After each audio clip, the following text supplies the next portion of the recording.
ఈ వీడియో నేను బన్నీ అలాగే ఎన్టీఆర్ ఫ్యాన్స్కి డెడికేట్ చేస్తున్నా. వాళ్ళ ఫ్యాన్స్ ఈ వీడియో ఎండింగ్ వరకు చూడండి, వాట్ ఈజ్ వాట్ అనేది అర్థమవుతుంది. ఈ వీడియో టాపిక్ ఏంటంటే బన్నీ ఎన్టీఆర్ ఇద్దరు కూడా పాన్ ఇండియా స్టార్లుగా మారారు. ప్రపంచం మొత్తం కూడా వీళ్ళని గుర్తిస్తుంది, కానీ సొంత ఫ్యామిలీ మెంబర్సే గుర్తించడం లేదు. నిజంగా నాకైతే చాలా దారుణం రా, పాపం రా, ఏంట్రా ఈ పరిస్థితి, ఎప్పటికైనా వాళ్ళు ఒక్కటవ్వాలి అనిపిస్తుంది. కానీ చూస్తుంటే అది జరిగేలా లేదు. రోజు రోజుకి సిచ్యువేషన్ వరస్ట్గా మారుతుంది అనమాట. కారణాలు ఏంటి అనేది మాట్లాడుకుందాం. ఫస్ట్ అల్లు అర్జున్ గారు నిజంగా చెప్తున్నా, మొన్న కేసులో ఇరుక్కుంటే చిరంజీవి గారు ఒక లాయర్ని పంపించి హెల్ప్ చేయించారు, ఓకే.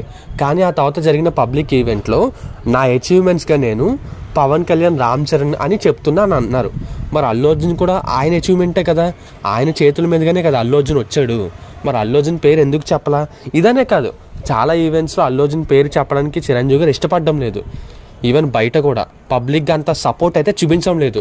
పుష్ప 2 హిట్ అయింది, 2000 కోట్లు వచ్చాయి కలెక్షన్లు, అందరూ కూడా అల్లు అర్జున్ మెచ్చుకున్నారు, పరామర్శించడానికి వెళ్ళారు ఆ కేసులో ఏదో ఇరుక్కుంటే. కానీ చిరంజీవి గారు డైరెక్ట్గాను ఇండైరెక్ట్గాను సపోర్ట్ అయితే చూపించలేదు. ఒక ట్వీట్ వేయలా. చిరంజీవి గారనే కాదు, రామ్ చరణ్ వేయలేదు, వరుణ్ తేజ్, సాయి ధరమ్ తేజ్, ఈవెన్ సాయి ధరమ్ తేజ్ అయితే అన్ఫాలో చేశాడు. ఎంతైనా వాళ్ళు ఒక ఫ్యామిలీ. కానీ ఏంట్రా అయ్యా అంటే ఈగో ఇష్యూసో లేకపోతే ఇంకోటో. ప్రాబ్లం ఎక్కడ మొదలైందంటే మొన్న వరస్ట్గా తయారైంది. పవన్ కళ్యాణ్ గారు జనసేన పార్టీ వాళ్ళకి ఎదురుగా మన అల్లు అర్జున్ గారు సపోర్ట్ చేయడానికి ఎక్కడికో వెళ్తే దానివల్ల ఇంకా దరిద్రం అయిపోయిన సిచ్యువేషను. ఒక్కొక్కసారి వాళ్ళే కొట్టుకుంటారు, ట్వీట్లు వేసుకుంటారు, మళ్ళీ వాళ్ళే కలిసిపోయినట్టు నటిస్తారు, కానీ కలవరు. వాళ్ళ మధ్య ఆ గ్యాప్ అయితే అలాగే ఉండిపోయింది. ఇదివరకు కొన్నేళ్ల ముందే మెరుగ్గా ఉండేది. ఎప్పుడైతే ఈ pan India stardom, top star league ఇవన్నీ వచ్చాయో అల్లు అర్జున్, రామ్ చరణ్ మధ్య మెయిన్గా డిఫరెన్సెస్ అయితే వచ్చేసాయి భయ్య. వాళ్ళిద్దరు కూడా ఆల్మోస్ట్ ఇది వరకు ఈక్వల్గానే ఉండేవారు, ఆ మార్కెట్ విషయంలోనైనా లేకపోతే డ్యాన్సులు వేయడంలోనైనా సినిమాల విషయంలోనైనా. కాకపోతే అల్లు అర్జున్ సినిమాకి బెటర్ చేసుకుంటూ ఎక్కడికో వెళ్ళిపోయాడు. అండ్ రామ్ చరణ్ ఒకనొక స్టేజ్ వరకు బాగానే ఇంప్రూవ్ అయ్యారు. కాకపోతే ఆ పోటీ అనేది వాళ్ళ మధ్య ఒక గ్యాప్ అయితే తీసుకొచ్చేసింది భయ్య. నేను ఎవరు తక్కువ ఎవరు ఎక్కువ అని చెప్పడం లేదు, బట్ ఒక కాంపిటీషన్ స్పిరిట్ అనేది స్పోర్టివ్గా ఉండాలి. కానీ అది చాలా రకమైన ఈగో క్లాషెస్కి అయితే తీసుకొచ్చింది అనమాట. సో దరిద్రం ఎలా తయారైందంటే వాళ్ళ ఫ్యాన్స్ వాళ్ళు కొట్టుకొని చేస్తున్నారు. మొన్న పుష్ప 2 వచ్చినప్పుడు గేమ్ చేంజర్ మూవీ టీం వాళ్ళు, అంటే ఈ ఫ్యాన్స్, రామ్ చరణ్ ఫ్యాన్స్ అందరూ తొక్కాలని చూశారు. సినిమాకి కొన్ని నెగిటివ్ పాయింట్స్ని పట్టుకుని తెగ ట్రోల్ చేస్తారు, కానీ అవన్నీ పనిచేయలేదు. ఇప్పుడు గేమ్ చేంజర్ వస్తుంది, వాళ్ళు రెడీగా ఉన్నారు, రివెంజ్ తీర్చుకోవాలి కదా. ఇది వరకు అందరూ మెగా ఫ్యాన్స్ అనేవాళ్ళు, ఇప్పుడు అల్లు అర్జున్ ఆర్మీ అంటున్నారు, లేదా రామ్ చరణ్ యూత్ ఫ్యాన్స్ అంటున్నారు, లేదా చిరంజీవి గారికి సపరేట్ ఫ్యాన్ బేస్ అంటున్నారు. వాళ్ళు గ్రూప్స్ కింద విడిపోయి ఇలా ట్రోలింగ్లు ఇవన్నీ జరుగుతున్నాయి. వన్స్ ఈ ముగ్గురు హీరోలు వాళ్ళ ఫ్యామిలీ అంతా కలిసిపోయి అంత సఖ్యంగా ఉండి ఒక చిన్న ఫంక్షన్ ఈవెంట్ పెట్టుకుని ఫ్యాన్స్ అందరికి ఒక మెసేజ్ ఇస్తే బాగుంటుంది భయ్యా. ఇదైతే కరెక్ట్ కాదు, బట్ అదైతే జరగదు. నేను అనుకుంటుంది అయితే అదే, అలాంటి ఈవెంట్ కూడా దగ్గరలో ఏమీ లేదు. రామ్ చరణ్ కూడా సపోర్టివ్గా లేరంట. ఈవెన్ రామ్ చరణ్ ఇన్సైడ్ వర్గాల సమాచారం ఏంటంటే, సరే ఇంక జరిగింది ఏదో జరిగిపోయింది, మనం వద్దు అల్లు అర్జున్ విషయంలో ఎక్కువగా ఇన్వాల్వ్ అవుద్దని రామ్ చరణ్ తరపు వాళ్ళు కూడా అనుకుంటున్నారు. రామ్ చరణ్ కూడా చాలా కూల్గా ఉంటారు, మనకెందుకు వదిలే, ఇంకా అల్లు అర్జున్ వైపు నుంచి ఏమైనా సపోర్ట్ వస్తే మాట్లాడుకుందాం అన్నట్టు ఉంటే రామ్ చరణ్ కదులుతారు తప్ప రామ్ చరణ్ ఆయన ఓన్గా అల్లు అర్జున్ దగ్గరికి అయితే వెళ్ళరనమాట. ఈవెన్ అల్లు అర్జున్ కూడా కొంచెం ఎక్కువ గట్టిగానే ఉన్నారు, మనం సొంతంగా ఎదుగుతున్నాం తప్పేంటి. అల్లు అర్జున్ సైడ్ ఎలా ఉంటుందంటే, ఓకే సరే మెగా ఫ్యాన్ సపోర్ట్ వల్ల పైకి వచ్చారు, ఆ తర్వాత సినిమాకి డెవలప్ అవుతూ ఒక బ్రాండ్ సెట్ చేసుకుందాం అనుకున్నారు, అది తప్పు కాదు కదా. వేరే వాళ్ళు చెప్పేది ఏంటంటే, నువ్వు వచ్చిన మూలాల్ని మర్చిపోతున్నావు, నువ్వు ఇదివరకు ఎక్కడుండేవాడు ఎక్కడికి వచ్చావు, వాళ్ళు మర్చిపోవడం తప్పు కదా అని వాళ్ళు అలా చెప్తున్నారు. ఎవరు తప్పు ఎవరు రాంగ్ అనేది కంటే, బట్ ఫ్యామిలీగా కలిసి ఉంటే బాగుండేది, ఒకరి సక్సెస్ని ఒకరు సెలబ్రేట్ చేసుకుంటే బాగుండేది. బట్ అది జరగడం లేదు, ఎందుకంటే మనిషిలో ఉండే అసూయ, ద్వేషం అవన్నీ జరగనివ్వదు. పైకి కెమెరాల ముందు ఫోటోలలో నవ్వుతున్నట్టు కనిపించినా వాళ్ళ మనసులో జరిగేది, మైండ్లో జరిగేది ఎవరికి తెలియదు కదా. బట్ ఏదేమైనా చిరంజీవి గారు చొరవ తీసుకుని ఉంటే బాగుండేది, బట్ చూస్తుంటే అవన్నీ జరిగేలా లేవు. సో ఏదేమైనా ఇంకా అల్లు అర్జున్కి ఈ మధ్యన బాగా జ్ఞానోదయం అయిందని చెప్పచ్చు. నాదే బ్రాండు అన్నట్టు మొండిగా వెళ్తే ఫ్యామిలీ సపోర్ట్ లేకుండా చాలా ఇష్యూస్ వస్తాయి. ఒక్కొక్కసారి బయటవాడు ఎదురొచ్చినప్పుడు ఫ్యామిలీ అంతా కలవాల్సిన పరిస్థితి వస్తుందని ఆయనకి చాలా విషయాలు తెలిసి వచ్చింది. ఇది ఒక రకంగా మంచి పరిణామమే. ఇదివరకు కూడా అంత దూకుడుగా అల్లు అర్జున్ అయితే ఇప్పుడు వెళ్ళకపోవచ్చు. సైలెంట్గా ఆయన సినిమా ఆయన చేసుకుంటూ ఇక నుంచి కొంచెం తగ్గుతారని నాకైతే అనిపిస్తుంది. ఇంకా నెక్స్ట్ ఎన్టీఆర్ పరిస్థితి కూడా ఆల్మోస్ట్ సేమ్. ఇద్దరిది ఒకటే ప్రాబ్లం, అల్లు అర్జున్ ఎన్టీఆర్ది. ఇక్కడ ఎన్టీఆర్ కళ్యాణ్ రామ్ ఒక టీము వాళ్ళ ఫ్యామిలీలో, మిగిలిన బాలయ్య, చంద్రబాబు, లోకేష్ ఇంకా మిగిలిన వాళ్ళందరూ ఒక టీం అనమాట. ఎన్టీఆర్, కళ్యాణ్ రామ్ వాళ్ళ ఏ ఫంక్షన్కి వెళ్ళరు. ఇంకా బాలయ్య, చంద్రబాబు గారు వీళ్ళెవరు కూడా ఎన్టీఆర్ని దరి చేరనివ్వరు. యాక్చువల్లీ ఎన్టీఆర్ గారిది అయితే చాలా పెద్ద కథ.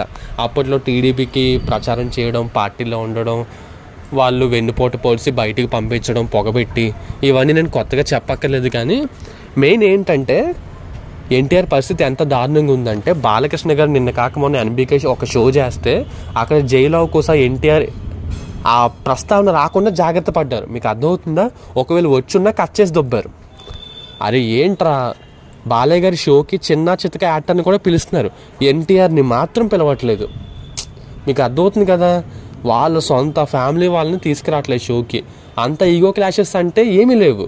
ఫస్ట్ బయట మనకు తెలిసిన సమాచారం ఏంటంటే ఎన్టీఆర్కి చంద్రబాబు గారికి మధ్య ఏమీ లేదు భయ్యా. చంద్రబాబు గారు చాలా పెద్ద age, NTR normal young age. వీళ్ళిద్దరి మధ్య పెద్ద ఈగో ఇష్యూస్ లాంటివి అయితే ఏమీ లేవు. అలాంటి సందర్భాలు కూడా ఏమీ రాలేదు. ఈవెన్ బాలయ్యకి ఎన్టీఆర్కి మధ్య కూడా పెద్ద అంత లేవు. బాలయ్య గారికి చిన్న గ్రడ్జ్ తోటి ఎన్టీఆర్ని అంత పట్టించుకోరు, దూరం పెడతానని ఉంది. కానీ ఎన్టీఆర్కి బాలయ్య మీద అయితే ఏమీ లేదంట. బట్ ఎక్కడ గొడవ ఉంది ఏంట్రా అంటే ఎన్టీఆర్కి లోకేష్కి మధ్య ఇష్యూస్ ఉన్నాయి. ఓకే, ఇది చాలా ఎక్స్క్లూజివ్ ఇన్ఫర్మేషన్, మీకు తెలియదు, ఎవడు చెప్పడు. మన ఛానల్లో మనమే చెప్తాం. అప్పట్లో ఏదో టీవీ ఛానల్ లోకేష్ని చూసుకునే వాళ్ళు, పార్టీలో కూడా లోకేష్ ఉన్నారు, ఎన్టీఆర్ కూడా ఉండేవాళ్ళు. ఇప్పుడు ఒక పార్టీలో ఒక డెసిషన్ తీసుకున్నప్పుడు నలుగురిని అడగాలి. అప్పుడు ఒకరు చేద్దామంటారు, ఒకరు చెయ్యొద్దు అంటారు. ఎవరి డెసిషన్ ఆధిపత్యం ఉంటుందో వేరే వాళ్ళు చాలా ఫీల్ అవుతారు. అక్కడ ఈగో ఇష్యూస్ వస్తాయి. మీకు అర్థమైందా? అండ్ ఈవెన్ ఒక టీవీ ఛానల్ రన్ చేసేటప్పుడు లోకేష్ మెయిన్గా చూసుకునే వాళ్ళు, అక్కడ కూడా లోకేష్ గారికి ఎన్టీఆర్కి మధ్య కొన్ని డిఫరెన్సెస్ అయితే వచ్చాయట. పార్టీ పరంగాను వచ్చాయి, ఆ టీవీ ఛానల్ రన్నింగ్ విషయంలో కూడా కొన్ని వచ్చాయి. దానివల్ల అప్పటి నుంచి వాళ్ళ మధ్య గ్యాప్ అయితే ఉండిపోయింది. ఆ గ్యాప్ ఇప్పుడు కొడుకు మాట్లాడట్లేదు ఎన్టీఆర్ తోటి, ఇంకా తండ్రి కూడా దూరం డిస్టెన్స్ మెయింటైన్ చేస్తారు కదా. ఈవెన్ ఈ లోకేష్ గారు బాలకృష్ణకి స్వయాన అల్లుడు. మరి అల్లుడు ఎన్టీఆర్తో కొంచెం కోపంగా, ఎన్టీఆర్ మీద కోపంగా ఉన్నాడు, ఆ క్లాషెస్ ఉన్నాయి అంటే మరి పిల్లనిచ్చిన మామ కూడా దూరంగానే జరుగుతాడు. అంతే కదా, మీరు ఆలోచించండి. పైగా బాలకృష్ణ గారికి పర్సనల్గా కొన్ని ఉన్నాయి ఎన్టీఆర్ తోటి. ఆయన మెయిన్ ఏంటంటే ఎన్టీఆర్ తారక్ పేరు ముందైతే, కానీ జూనియర్ ఎన్టీఆర్ అని పెట్టుకుని వాళ్ళ నాన్నగారి పేరుని వాడుకుని స్టార్డమ్ తెచ్చుకున్నాడని బాలయ్య గారి ఫీలింగ్. అర్థమవుతుందా మీకు? మామూలుగా ఎన్టీఆర్ అసలు పేరు తారక్కో లేకపోతే ఇంకోటి ఏదో ఉండేది. కానీ ఎన్టీఆర్ ఎన్ఆర్ ఇవన్నీ చేర్చుకుని ఎన్టీఆర్ కింద మార్చుకుని తాతగారి పేరుని వాడుకుని స్టార్డమ్ సంపాదించాడు, నువ్వేంట్రా అన్నట్టు కొంచెం ఆయన మాట్లాడతారు. పైగా ఆయన సింహాద్రి మూవీని వదులుకున్నాడు. మీకు గుర్తుందో లేదో, విజయేంద్ర ప్రసాద్ గారు కూడా చెప్పారు సింహాద్రి మూవీ బాలయ్యతో చేయాలి. అప్పటికే ఫిక్షనల్ కథలు, ఫ్యాక్షన్ కథలు బోల్డ్ అని చేసేసి నాకు బోర్ కొట్టి వదిలేశాను. ఆ సింహాద్రి కథ అలాగా ఎన్టీఆర్ దగ్గరికి వెళ్ళింది. అలా ఎన్టీఆర్ స్టార్డమ్ వచ్చింది. సో నేను వదిలిన కథ నువ్వు చేసావు, నీకు స్టార్డమ్ వచ్చింది నా వల్ల. నీ పేరు కూడా మా నాన్నగారి పేరు పెట్టుకున్నావు, దానివల్ల వచ్చింది, నీ గొప్ప ఏంట్రా అని ఆయనకు ఉండే బాధలు ఆయనకు ఉన్నాయి అనమాట. దానివల్ల మన ఊడి మీద గ్రడ్జ్. ఇంకా కొన్ని ఉన్నాయనుకోండి, అవన్నీ చెప్తే మన ఛానల్ లేసిపోద్ది. ఇప్పటికే చాలా ఎక్స్క్లూజివ్ డీటెయిల్ ఇన్ఫర్మేషన్ చెప్తున్నాం, ఇవన్నీ ఎవడో చెప్పడు, చెప్తే అని బతకనివ్వరు కూడా. సరే, మీకు అర్థమవుతుంది కదా ఇలా అన్నమాట. సో చూస్తుంటే ఇవన్నీ కూడా జరగవు. అప్పుడు కూడా హరికృష్ణ గారు చనిపోయినప్పుడు అరవింద సమేత ఫంక్షన్కి తప్పదు కాబట్టి వచ్చారు. తప్పదు, అంత్యక్రియలప్పుడు ఎంత కోపాలున్నా పక్కన పెట్టాలి, అప్పుడు వచ్చారు అంతే. మళ్ళీ కలవలేదు వీళ్ళు, మీకు తెలుస్తుంది కదా. ఇంకా కలిసే అవకాశం కూడా లేదు భయ్యా. ఇంకెంతే, ఎవరి దారి వాళ్ళు వెళ్తున్నారు, ఎవరి సంపాదన వాళ్ళది, ఎవరి సినిమాలు వాళ్ళవి. ఎప్పుడన్నా బయటోడు ఎవరన్నా వచ్చి వీళ్ళ మీదకి ఎక్కితే అప్పుడు కలిసిపోయినట్టు మళ్ళీ నటించి అవతలని తొక్కేసి వీళ్ళు మళ్ళీ విడిపోతారనమాట. మీకు అర్థమవుతుంది కదా.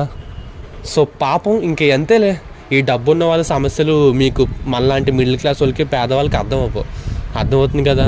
సో అదే విషయం. మరి ఈడెవడో వర్త్ ఇన్ఫర్మేషన్ చెప్పాడరా, వీడి దగ్గర మ్యాటర్ ఉంది అనుకుంటే మన ఛానల్కి సబ్స్క్రైబ్ అవ్వండి, లైక్ కొట్టండి, ఈ వీడియోని ఇంకో ఇద్దరికి షేర్ చేయండి. ఇంకా అంతకుమించి ఏమీ అడగను. ఉంటాను ఇక, బాయ్.